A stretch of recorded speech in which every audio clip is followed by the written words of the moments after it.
नमस्कार। मुद्दा तो है, मैं आपका स्वागत है। मैं हूं आपके साथ ब्रजेश चौकसी और आज बात दिग्गी पुराण की। हमेशा अपने बयानों से सुर्खियों में रहने वाले दिग्विजय सिंह कह रहे हैं प्रदेश के पुलिस और प्रशासनिक अफसर सरकार और गृह मंत्री के गुलाम हैं। सरकार कांग्रेसियों को प्रताड़ित कर रही है। गृह मंत्री के इशारे पर दतिया के पूर्व विधायक के परिवार पर एफआईआर दर्ज की गई। कांग्रेस के ब्राह्मण कार्यकर्ताओं को दतिया जेल में सीवेज का पानी पिलाया गया। अब हमारा शिव पुराण चालू हो गया है। पहला आंदोलन दतिया में ही होगा। उनके बयान पर भाजपा ने पलटवार किया है। बोले दिग्विजय सिंह को अब कोई गंभीरता से नहीं लेता। वे मीडिया में बने रहने के लिए दिन भर बकवास करते हैं। अपराधी की कोई जाति धर्म नहीं होता, लेकिन दिग्विजय सिंह बांटो और राज करो की नीति पर चलते हैं। अब सवाल यह है, क्या दल बदलते ही अफसर भी बदल जाते हैं? क्या राजनीतिक दल बदले की भावना से काम करते हैं, या फिर वाकई में इन आरोपों में कोई दम नहीं है? इसी पर चर्चा शुरू करें, उससे पहले देखिए हमारी एक खास रिपोर्ट।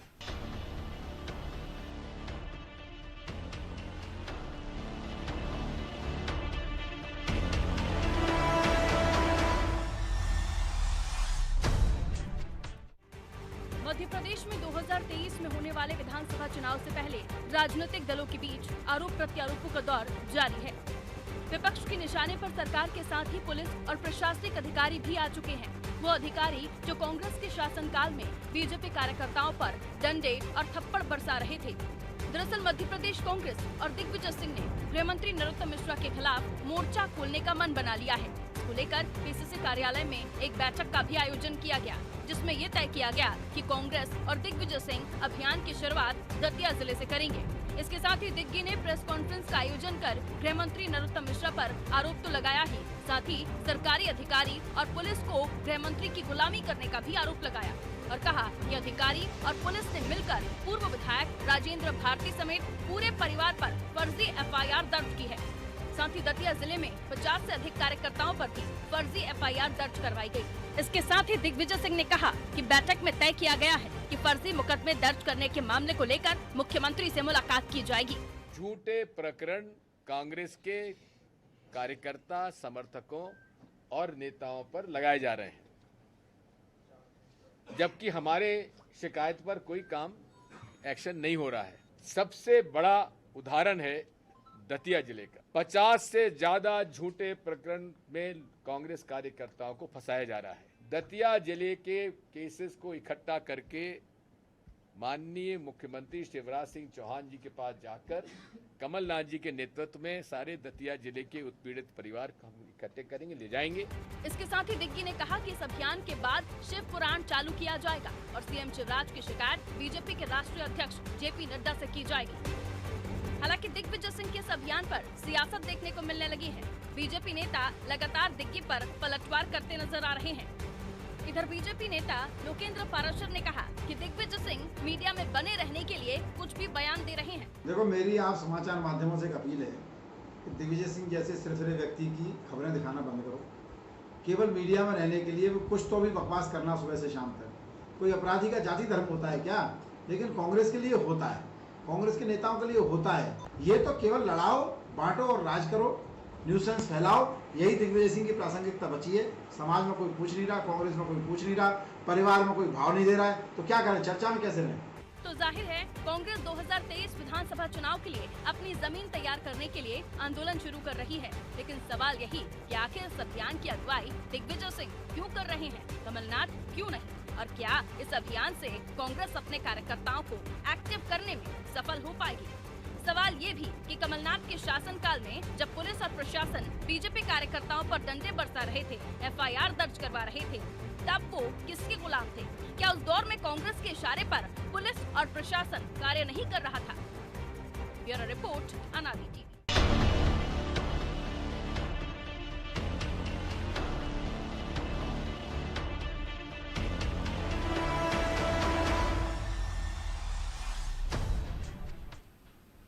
तो अब दिग्गी पुराण, इस मुद्दे पर चर्चा के लिए हमारे साथ मौजूद हैं ब्रज गोपाल लोया, बीजेपी नेता हैं, योगेश गुप्ता, कांग्रेस प्रवक्ता, और देवदत्त दुबे, वरिष्ठ पत्रकार।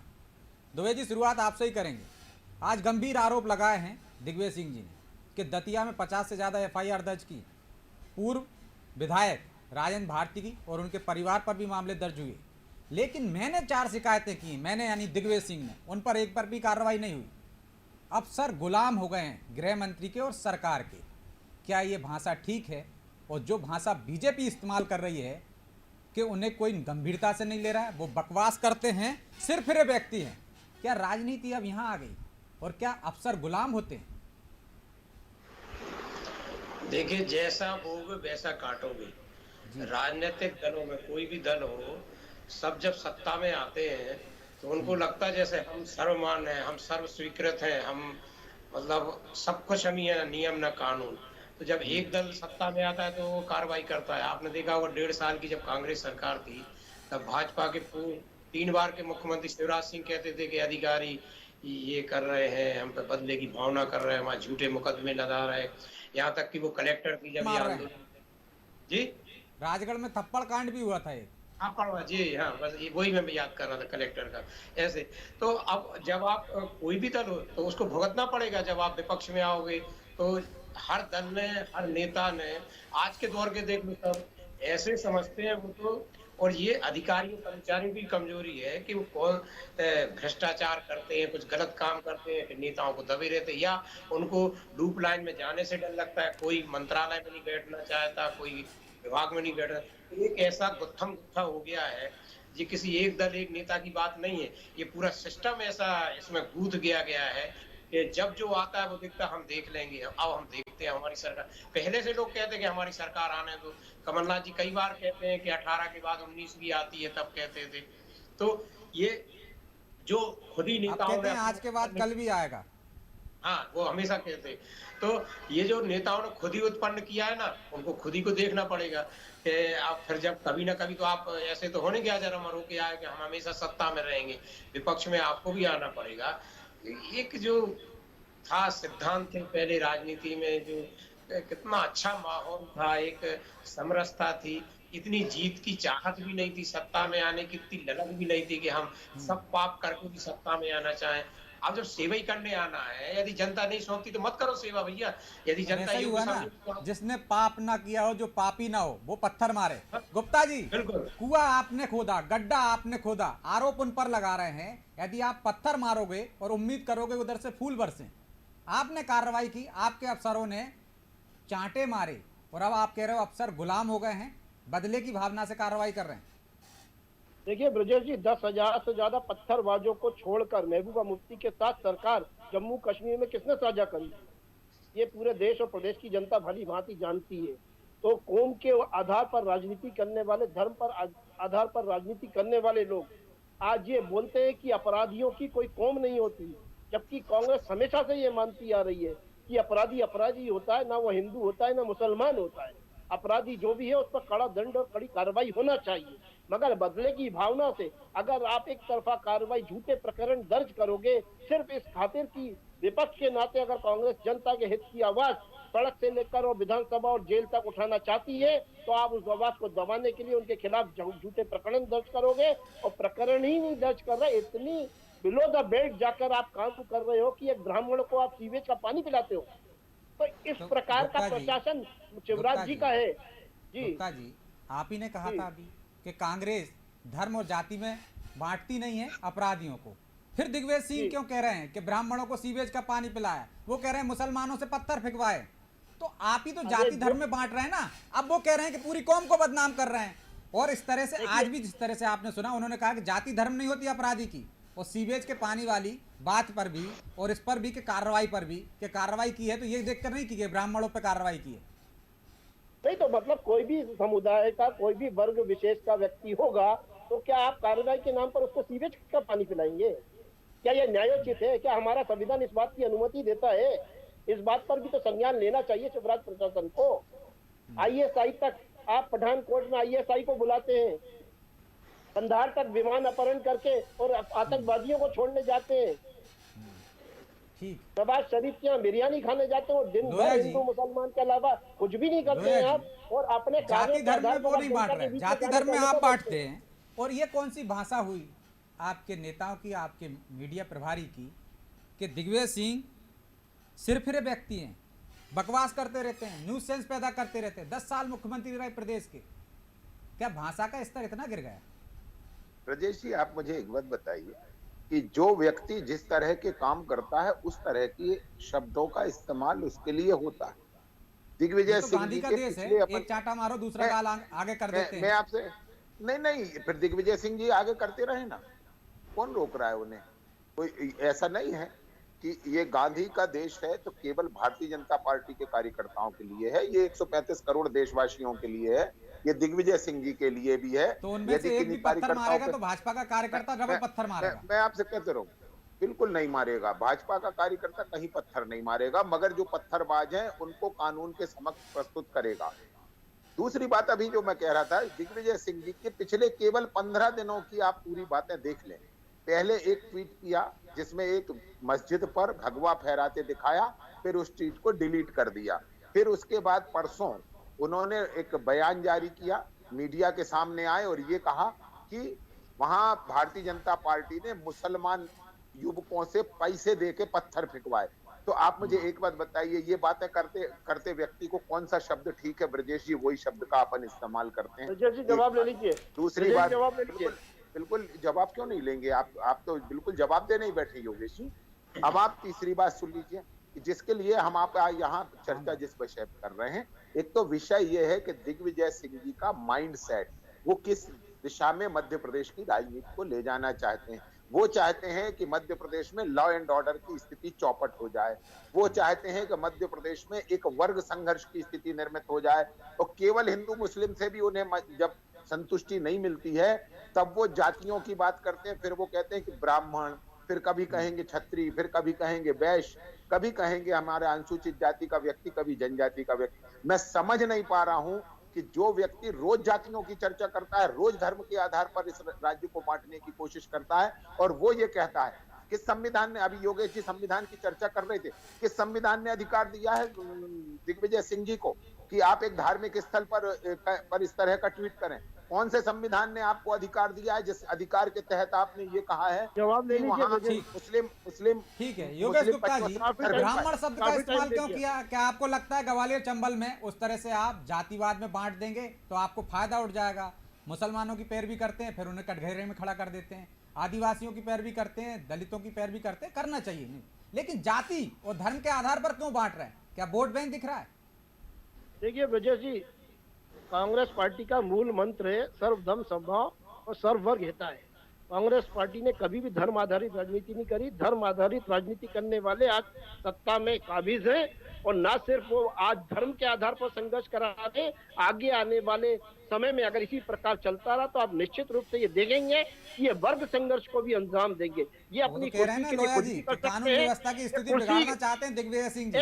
हाँ, क्योंकि ब्राह्मण शब्द का इस्तेमाल क्यों किया उन्होंने? कह देते कि वहां पे लोगों को सीवेज का पानी पिलाया जा रहा है कांग्रेस कार्यकर्ताओं को। आपने कहा कि ब्राह्मण कार्यकर्ताओं को, ये शब्द पे गौर कीजिए गुप्ता जी। हाँ ठीक है, मैं जवाब दे रहा हूँ। देखिए, भारतीय जनता पार्टी के नेता, प्रवक्ता और मीडिया प्रभारी दिग्विजय सिंह जी को जानते ही कितना है। दिग्विजय सिंह जी वो आदमी है जिन्होंने 2003 का विधानसभा चुनाव हारने के बाद संकल्प लिया था कि मैं 10 साल तक प्रदेश की राजनीति से दूर रहूंगा। उन्होंने ना उस संकल्प को पूरा किया, बल्कि वो 10 साल तक मध्य प्रदेश की राजनीति से दूर रहे। एक बात, दिग्विजय सिंह जी वो आदमी है जिन्होंने 3300 किलोमीटर की नर्मदा मैया की परिक्रमा पैदल करी। कोई भारतीय जनता पार्टी का नेता या प्रवक्ता या कार्यकर्ता करके दिखा दे 70 साल की उम्र में, तो मैं मान जाऊंगा। तो दिग्विजय सिंह जी धर्म की बात तरह के बयान देने की छूट मिल जाती है। एक मिनट ब्रजेश जी, दिग्विजय सिंह जी धर्म की बात नहीं करते। दिग्विजय सिंह जी धर्म को जीते हैं, लेकिन दिखावा नहीं करते हैं। इस प्रकार की दिखावे की राजनीति कांग्रेस का कोई नेता नहीं करता है। और रही बात पत्थरबाजों को संरक्षण देने की, तो पत्थरबाजों को संरक्षण जम्मू कश्मीर में किसने दिया था? JNK में पत्थर फेंकने वालों का भी तो आप रोक नहीं पाए हैं, इलाज नहीं कर पाए। चाहते हैं क्या? जाति की बात कर रहे हैं, मुसलमानों की बात कर रहे हैं। आज आपने पूरे देश और प्रदेश में पत्थरबाज पैदा कर दिए। हर प्रदेश में पत्थर फेंकवाए जा रहे हैं। और आपके अमित शाह जी का बेटा BCCI का सचिव बना हुआ है, सिंधिया जी का बेटा क्रिकेट खिलाएगा। हमारे युवा रोजगार की जगह पत्थर फेंकेंगे। हमारे युवाओं से आप पत्थर फेंकाओगे। महंगाई चरम पर है, इनसे मुद्दे को मुद्दे पे आ जाइए, जवाब ले लीजिए। चलिए पूरे संघ लोया के जी, लोग अगर दिग्विजय लोया सिंह जी, जी के पीछे पड़े लोया जी, रहते जवाब दे हैं, रहे हैं, एक योगेश तरफ जवाब दे रहे हैं, फिर मैं दिल्ली योगेश पास जी, जाऊंगा। ब्रजेश जी, मैं 2-3 बातें आपको कहूँ। अभी हमारे साथी योगेश जी बड़े उससे कह रहे थे कि दिग्विजय सिंह जी ने परिक्रमा करी मां नर्मदा की पैदल। मैं मां नर्मदा के पावन तट पर पैदा हुआ हूं, ये मेरा सौभाग्य है। योगेश जी कभी आएंगे तो देखिएगा, प्रतिदिन हजारों की संख्या में दशहरा से लेकर देवशयनी एकादशी तक हजारों की संख्या में लोग मां नर्मदा की पावन परिक्रमा करते हैं। और भारतीय जनता पार्टी के एक नेता का नाम बताओ, भारतीय जनता पार्टी के नेता का नाम बताओ। सुन लीजिए प्रहलाद योगेश जी, पटेल हैं, लगातार करते हैं, जिनसे दिग्विजय सिंह ने सीखा था कि किस तरह से परिक्रमा करनी चाहिए। मैं आपको एक बात और बताऊं, परिक्रमा के बाद परिक्रमा का तात्पर्य यही है कि आदमी अपना दंभ, अपना अहंकार, ये सब तिरोहित कर दे, इसलिए वो परिक्रमा करता है। और दिग्विजय सिंह जी ने तो राजा होने का जो अहंकार था, उससे ज्यादा अहंकार उन्हें जब आ गया जब वो परिक्रमा करके निपटे। मैं क्या कहूं उनके बारे में, मैं परिक्रमा में भी शामिल था। दूसरी बात ब्रजेश जी, जिस पर हम चर्चा कर रहे हैं, मैं तो आपसे केवल ये पूछ रहा हूं कि दिग्विजय सिंह जी तथ्य प्रस्तुत नहीं करते, केवल आरोप लगाते हैं और उन आरोपों से भाग जाते हैं। मैं ये कह रहा हूं कि यदि कहीं कांग्रेस के कार्यकर्ताओं के साथ वो कह रहे हैं कि उनके साथ भेदभाव हुआ है, तो क्या वो मामले को कोर्ट में लेके जाएंगे? क्योंकि पुलिस का काम केवल मुकदमा दर्ज करके कोर्ट के सामने प्रस्तुत करना है। उन्होंने कमेटी इसलिए बनाई है लोया जी, और अब वो कह रहे हैं निश्चित कि रूप हमारे से जो वकील अत्याचार कमेटी बनी है, वो इस मामले को लेकर शिवराज जी से भी मिलेगी और पुलिस प्रशासन से भी मिलेगी। व्यक्ति खुद सजा याफ्ता है, अभी उन्हें कोर्ट ने सजा दी है, वो खुद सजा याफ्ता दिग्विजय शिवराज सिंह जी से भी मिलेंगे दिग्विजय सिंह जी, माननीय कमलनाथ जी के नेतृत्व में, और पुलिस प्रशासन से भी मिलेंगे, तथ्यों के साथ मिलेंगे, तथ्यों के आधार पर बात होगी। पूरी शिवराज सरकार को बेनकाब किया जाएगा।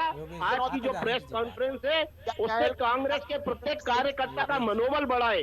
आज की प्रेस कॉन्फ्रेंस के बाद कांग्रेस का कार्यकर्ता हताश नहीं है, निराश नहीं है, उत्साहित हुआ है, क्योंकि उसके साथ पूरा संगठन खड़ा है। आज दिग्विजय सिंह है, हम पूरे तथ्यों के साथ जाएंगे, हम पूरे तथ्यों के साथ शिवराज जी के पास जाएंगे, माननीय कमलनाथ जी के नेतृत्व में। दिया वो हमेशा ये चाहते हैं कि कांग्रेस उनकी बैसाखी पर रहे। ये वही दिग्विजय सिंह है जिन्होंने कांग्रेस की बनी बनाई सरकार को गिरा दिया। ये वही दिग्विजय सिंह है जो हमेशा न्यू सेंस क्रिएट करते हैं। ये वही दिग्विजय सिंह है जो तुष्टीकरण की राजनीति करते तो हैं। आप भी तो एफआईआर दर्ज कर लेते हैं, गिरफ्तार क्यों नहीं करते? एक आदमी को आपने खुला छोड़ रखा है कि न्यूज सेंस क्रिएट करता रहे, वो आपको फायदा मिलता रहे, कार्रवाई कीजिए। जवाब ले लीजिए। मुझे एक बात बताइए, इतना सीनियर मोस्ट पॉलिटिशियन अगर वो भी भाजपा की मर्जी से काम कर रहा है, तो फिर बच्चा क्या है? मैं कांग्रेस से पूछना तो फायदा तो आपको ही हो रहा है, इसलिए आपने छोड़ रखा है। वो तो कह रहे हैं गिरफ्तार कर लो, मुझ पे मामला दर्ज किया है, तो करते क्यों नहीं है? जैसी फायदा नुकसान की नहीं है। सवाल प्रदेश की जनता की खुशहाली का है, सवाल तो देश के सांप्रदायिक सद्भाव का है, सवाल तो देश के लॉ एंड ऑर्डर। क्या आज मध्य प्रदेश की जनता खुशहाल है? क्या आज मध्य प्रदेश का सद्भाव कायम है? क्या आज हमारा युवा खुश है? क्या हमारा किसान आज समृद्ध हुआ? क्या मध्य प्रदेश वासी खुशहाल है? मूलभूत सुविधाओं का आज भी अभाव है। 15-17 साल के कुशासन के बाद ना बिजली है, ना सड़क है, ना पानी है, ना बिजली, सड़क, पानी, ना रोजगार है। तो असल मुद्दों की बात क्यों नहीं करते गुप्ता जी? वही तो हम कह रहे हैं, असल मुद्दों की बात करने के अलावा बाकी सब मुद्दों पे बात करते हैं कि पुलिस पर आरोप लगाते हैं, अफसरों पर आरोप लगाते हैं कि अफसर तो वही है ना जो आपकी सरकार में थे, तो आपके गुलाम थे क्या? वो आपकी गुलामी में कार्रवाई कर रहे थे क्या? अफसरों को क्यों कटघरे में खड़ा करना? वो तो एक कार्यप्रणाली है ना। देखिए, मध्य प्रदेश में जब कमलनाथ जी की सरकार थी तो एक भी प्रकरण इस प्रकार का झूठा कायम नहीं किया गया था। राजगढ़ की जिस घटना का आपने उल्लेख किया है, उस राजगढ़ की कलेक्टर महिला थी और उसके साथ भारतीय जनता पार्टी के नेता ने अभद्रता करी थी, उसको धक्का दिया था। तत्पश्चात उस महिला ने अपनी आत्मरक्षा में थप्पड़ मारा था। उसको कमलनाथ जी ने नहीं कहा था थप्पड़ मारने के लिए। आप सम्मानित मीडिया भली भांति परिचित है इस बात से। तो हमने विदेश की भावना से, हमने देश की भावना से किसी भी प्रकार का कोई प्रकरण दर्ज नहीं किया। लेकिन बीजेपी के लोग अगर उनके खिलाफ आवाज उठाई जाती है, अगर जनता के हित के मुद्दों को उठाया जाता है, तो ये इसी प्रकार झूठे प्रकरण। वैसे मामले तो आप वापस ले लेते हो ना, जब आप कह रहे 2023 के बाद 24 भी आएगा, सरकार बनेगी, तो वापस ले लेना, उसमें इतने विचलित होने की क्या जरूरत है? दुबे जी, क्या दिग्विजय सिंह ने ब्राह्मण शब्द का उपयोग करके एक तरह से वहां पे वोट बैंक साधने की कोशिश की? हमने देखा 2018 में किस तरह से वहां मुद्दा उछला था एक वर्ग को साधने की कोशिश की है, या जो भाजपा आरोप लगा रही फूट डालो राज करो वाली स्थिति, सोची समझी रणनीति के तहत उन्होंने कहा कि ब्राह्मण कार्यकर्ताओं को सीवेज का पानी पिलाया गया। वो कह भी सकते थे कार्यकर्ताओं को सीवेज का पानी पिलाया गया। इसके पीछे कोई मकसद देखते हैं आप? राजनीतिक लोगों की हर बात में, हर एक्शन में राजनीति ही आप देखिए, उसमें कोई ये साधु संतों की ना टोली है ना ये वो है। ये तो साम दाम दंड भेद वोट लेना चाहते। यदि महापुरुषों को नहीं छोड़ते, महापुरुषों को जातियों में बांट देते, भगवान तक को राजनीति में घसीटते, फिर तो ये ब्राह्मण, आदिवासी, दलित, कई बार तो मैंने ऐसा देखा कि बहुत सारे भ्रष्टाचार में यदि कोई फंस गया तो बोले मुझे इसलिए फंसाया कि मैं दलित हूँ। मतलब ये कहाँ की प्रक्रिया, कहाँ का कौन? आज कोई अपराधी क्या वो ब्राह्मण की जगह दलित होता क्या? उसको सीवेज पर पानी पिलाना अपराध नहीं होता क्या? ये आप सबसे जब तक ये राजनीतिक लोग ऊपर नहीं उठेंगे, इनको ऐसे ही मशक्कत करनी पड़ेगी और ऐसे ही इनको दिन रात मेहनत करनी पड़ेगी और ऐसे ही परेशान होते रहेंगे। थोड़ा इससे ऊपर उठो, जाति, धर्म, इन सब से ऊपर उठो, एक मानवता की बात करो, क्योंकि आप शपथ लेते हो, आप राजनीति में मानव की सेवा करने के लिए आए हो, आप सर्वधर्म समभाव की, सब जाति एक समान, सबकी शपथ लेते हो और उसी को बांटने लगते हो। जवाब ले लीजिए, जवाब ले लीजिए, जवाब ले लीजिए। बात में बांटते, जिस तरह से इनकी हर बयान आप पढ़ लीजिए, हर एक में जाति, धर्म, ये क्या है? इसीलिए ये समाज को विघटन कर रहा है, इसलिए राजनेताओं को क्योंकि राजनेता हैं और आप राजनीतिक दल पार्टी के नेता हैं, तो आप इस तरह के बयान देते हैं। आदिवासी की मौत होती है तो आप दल गठित कर देते हैं, दलित की मौत होती है तो दल गठित कर देते हैं, और ब्राह्मण शब्द का इस्तेमाल भी इसीलिए किया आपने क्योंकि आप वर्गों में बांट कर फायदा उठाना चाहते हैं। योगेश जी, आ रही आपकी आवाज? पर्याप्त आ रही, दीजिए जवाब। हाँ ब्रजेश जी, देखिए ब्राह्मण शब्द को जो आप उल्लेखित कर रहे हैं कि दिग्विजय सिंह जी ने ब्राह्मण शब्द का उल्लेख किया, उसका कारण है हमारे प्रदेश के गृह मंत्री नरोत्तम मिश्रा जी अपने आप को प्रख्यात ब्राह्मण समझते बताते हैं और टीका लगाकर घूमते हैं। एक ब्राह्मण गृह मंत्री के होते हुए एक ब्राह्मण के साथ इस प्रकार का अत्याचार कि उसको सीवेज का पानी पिलाया गया, और माननीय देवदत्त दुबे जी ने जो सवाल उठाया कि ब्राह्मण की जगह अगर दलित भी होता तो क्या पानी पिलाना न्यायोचित था? तो सवाल मूल विषय यह है कि आप कारागार के अंदर किसी के भी साथ जब तक अपराध सिद्ध नहीं होता कार्रवाई नहीं कर सकते, और ये सीवेज का पानी पिलाना तो ये हमारे संविधान की मूल भावना के अनुरूप है नहीं। क्योंकि आपका कार्यकर्ता है तो झूठ भी बोल रहा हो तो उसकी जांच हो जाना चाहिए ना। आरोप लगाकर सनसनी जांच की मांग करते आप, लेकिन सीधे सीधे आरोप लगाना कि पिलाया गया है। जांच की मांग नरोत्तम मिश्रा जी से जांच की मांग भी की है, और जो अत्याचार समिति का गठन हुआ है वो पूरा प्रतिवेदन लेकर मिश्रा जी से भी मिलेंगे, शिवराज जी से भी मिलेंगे, और जब वही करवा रहे हैं आप उन्हीं से न्याय की उम्मीद कर रहे हैं। ठीक है, लोया जी से जवाब लेते हैं, समय भी नहीं। लोया जी जवाब दीजिए। गृह मंत्री को शर्म आना चाहिए कि एक ब्राह्मण के जवाब ले लीजिए, जवाब ले लीजिए। हो सकता है आरोपी हो आपका, सच्चाई ना जी। ब्रजेश जी, 2-3 बातें पहले आपको बड़ा स्पष्ट कर दूं। मध्य प्रदेश के माननीय गृह मंत्री नरोत्तम मिश्रा जी, वो जन्म से ब्राह्मण हो सकते हैं, परंतु उनके टीके पर आपत्ति उठाने का कोई अधिकार कांग्रेस पार्टी या उसके प्रवक्ता को नहीं है। टीका लगाकर सार्वजनिक रूप से स्वयं को श्रेष्ठ ब्राह्मण सिद्ध करना, और उनके गृह मंत्री के कार्यकाल में एक ब्राह्मण के साथ इस प्रकार का तो गुप्ता जी जो टीका लगाएगा वही श्रेष्ठ ब्राह्मण होगा क्या? ब्राह्मण समाज के ऊपर एक शक्ति हो प्रदेश में कानून का राज करना गृह नरोत्तम मिश्रा जी जैसे प्रख्यात ब्राह्मण उनके शासन में इस प्रकार एक ब्राह्मण के साथ अमानसिक कृत्य होना। ठीक है, जवाब आ जाने, जवाब आ जाने। योगेश जी समय नहीं है, उनका पूरा जवाब आ जाने। लोया जी समय नहीं है, समय नहीं है। लोया जी 30 सेकंड में जवाब दीजिए। देखिए चौकसे जी, इसी प्रकार ब्राह्मण आज आपको पर्याप्त समय मिला, प्लीज अब उनके समय नहीं है। योगेश जी प्लीज उनकी बात पूरी आ जाने दीजिए। गई थी 50 से ज्यादा ब्राह्मण। योगेश जी मुझे मजबूरी में आपका ऑडियो डाउन करना पड़ेगा, उनकी जवाब आ जाने दीजिए, समय नहीं है प्लीज। लोया जी, परमात्मा ने आपको 2 आंख 2 कान मुंह दिया है कि ज्यादा सुन के कम बोलते हैं, परंतु मेरा आग्रह है आपसे ये है कि ये जो जातिगत सूचक शब्दों का इस्तेमाल आप कर रहे हैं वो दिग्विजय सिंह जी की काम को आगे बढ़ा रहे हैं, परंतु आपको इससे हासिल कुछ भी नहीं होना है।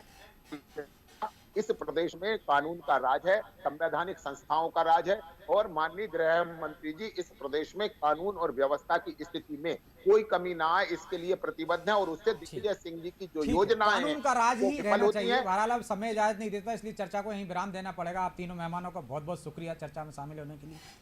तो कानून का राज रहना चाहिए, लेकिन राजनेताओं को भी जाति धर्म वर्ग से उठकर ऊपर बात करनी चाहिए। जिस तरह से दुबे जी ने भी कहा, इस तरह की सियासत क्यों? आप न्याय के पक्ष में खड़े हुइए, अन्याय के खिलाफ आवाज़ उठाइए, लेकिन शुद्धता के साथ उसे वर्गों में मत बांटिए, उसे जातियों में मत बांटिए। क्या इसके पीछे भी दिग्विजय सिंह का मकसद यही था कि वो ब्राह्मण समाज को भड़काकर भाजपा के खिलाफ खड़ा कर सके, जिस तरह हमने उत्तर प्रदेश में देखा विकास दुबे के मामले में? इस तरह की सियासत क्या मध्य प्रदेश में आगे काम आएगी? या लोग समझदार हैं, मध्य प्रदेश में इस तरह की सियासत कभी फलीभूत नहीं हो पाई? मुद्दा तो है। मैं आज इतना ही, मुझे दीजिए इजाज़त और आप देखते रहिए अनादि टीवी। नमस्कार।